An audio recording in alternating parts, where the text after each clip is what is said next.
Tous et à toutes. Dans cette vidéo, on va aborder la notion de circonstants et connecteurs. Dans un premier moment, on va se consacrer aux circonstants que l'on peut traduire syntaxiquement par les compléments circonstanciels, CC dans sa forme abrégée. De façon générale, les noyaux du complément circonstanciel est un adverbe ou locution adverbiale, ce qui va avoir des implications importantes au moment de définir les caractéristiques et les valeurs du complément circonstanciel. Car, de même que l'adverbe lui-même comme catégorie de mots, les compléments circonstanciels présentent une grande mobilité. C'est-à-dire, ces compléments peuvent se distribuer de façon hétérogène dans la phrase et peuvent aussi occuper des places syntaxiquement différentes. Par exemple, après le verbe, mais aussi au début des phrases. Voyons cet exemple. J'ai pris les trains à 10 heures. Voici le complément circonstanciel de temps, dans ces cas, à 10 heures. Il faut remarquer que le complément circonstanciel présente des catégories différentes en fonction du type d'adverbe ou locution adverbiale qui fonctionne comme noyau du complément circonstanciel.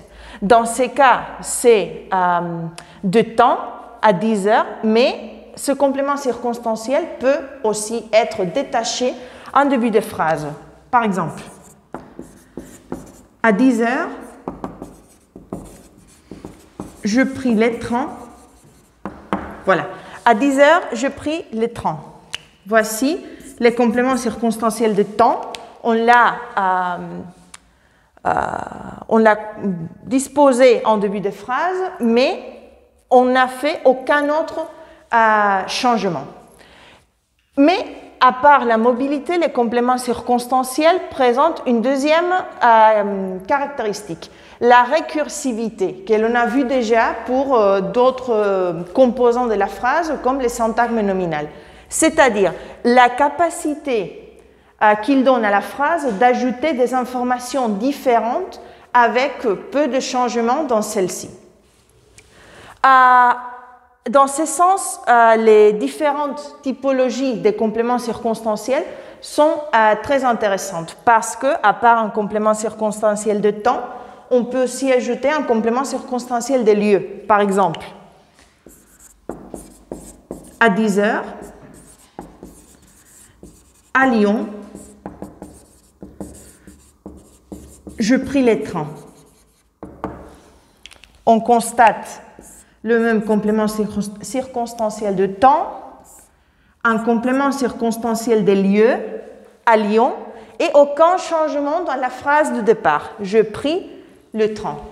Mais une fois que l'on a fait ça, on peut aussi constater une certaine mobilité dans la propriété de la récursivité. Qu'est-ce que cela veut dire?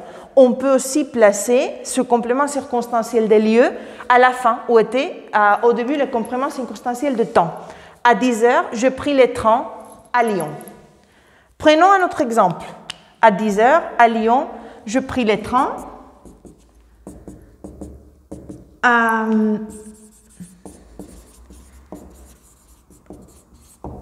Avec ma copine, on a introduit un autre type de complément circonstanciel, le complément circonstanciel des compagnies, qui peut aussi être déplacé tout au long de la phrase. À 10 heures, avec ma copine à Lyon, je pris les trains. Donc, ce sont les deux grandes caractéristiques du complément circonstanciel. On pourrait mettre des tas et des tas d'exemples qui accomplisseraient ces mêmes fonctions, mais de façon générale, il faut garder la mobilité et la récursivité comme faisant partie aussi des traits de l'adverbe, comme les caractéristiques principales du complément circonstanciel. Merci beaucoup.